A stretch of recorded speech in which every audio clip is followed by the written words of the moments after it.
My GF, F-37, and I, M-47, have been committed to each other for over a year. It has been a beautiful relationship in so many ways, which has made the devastation I've felt from her deceitfulness even more painful.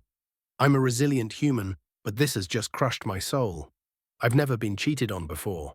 Is it possible to guide this relationship to a place of growth and healing?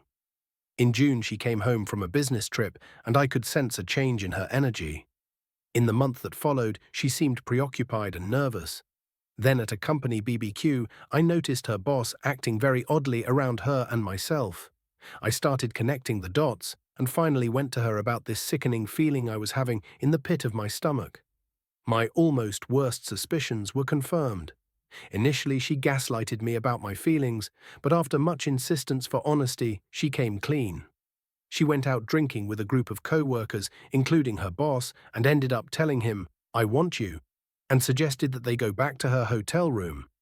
They then had a brief and unsafe sexual encounter in her hotel room. It was a singular event and seemingly not an affair. But here is the thing that seemingly makes this not a cut-and-dry total act of betrayal. She had been drinking heavily that evening and had also taken propranolol, anti-anxiety medication, earlier.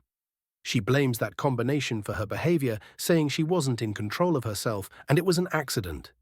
She also told me that parts of the evening she completely blacked out and can't remember.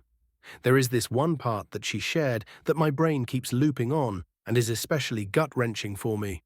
She said at one point her boss was on top of her and she couldn't make out his face, meaning she was so intoxicated that she did not know who he was. I asked her about that and if she was scared. She said the feeling she experienced at that moment was confusion. I'm at a loss as to what to make of that. So because she is framing it as an accident, at least externally to me, she's not taking accountability in the way I need her to feel safe in the relationship. With no accountability, it's hard for me to believe she will grow from this and take all the steps necessary so that it never happens again. She doesn't see the transgression as the big deal that I do. I'm feeling anxiety like I have never felt before and haven't slept well for a month. She withheld the truth from me until I confronted her. She put my health at risk.